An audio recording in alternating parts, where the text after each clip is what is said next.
Congratulations, Eldro Yulo! Yan nga ang sigaw ng mga netizen, especially ang mga netizen na nakasuporta sa kanyang ina na si Mrs. Angelica Yulo.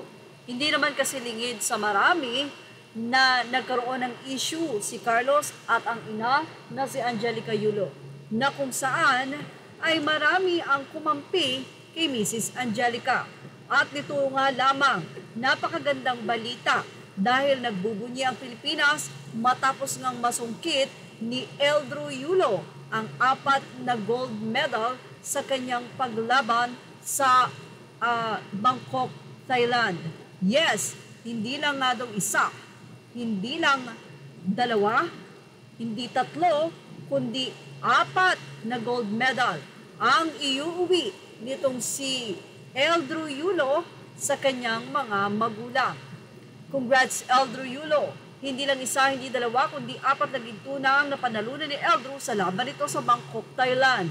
Ang napakagaling na performance ni Eldro ay binahagi ng KG Management Incorporated, Manila, Philippines. Mula sa Manila Times, Eldro Yulo led the way for the Philippine Pre-Junior and Junior Gymnast 3rd JRC Artistic Gymnastic Championship in Bangkok, Thailand.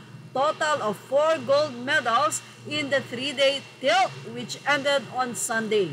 Besting is 3 from last year's edition of the tournament. Mabuhay ka, Eldro Yulo! Wow! Sabi nga natin, hindi lang 1, 2, 3, kundi 4. Wow! Ang 16 na taong gulang na si Eldro ay nakakuha nga ng 4 na gold sa mga sumusunod: ruled the men's artistic, gymnastic, mad junior individual all-around event, floor exercise, steel rings, and vault events. Isa ang vault events sa napakagaling din dito ni Eldro Yulo. At ang performance ay mapapanood nga sa Facebook page ng KG Management, kung saan ang pag-ikot ni Eldro at ang paglapag nito ay almost perfect. Kaya naman ang gold medal sa kanya napunta. Wow! Mukhang maraming pera ang iuuwi ni Eldro para sa kanyang ina na si Mrs. Angelica Yulo at sa amang si Sir Mark Andrew Yulo. Marami mga netizen ang nagsabi na mas magaling nga daw itong si Eldro sa kanyang kuya. Pero ang maganda doon, siguradong inspirasyon ni Eldro ang kuya Carlos niya.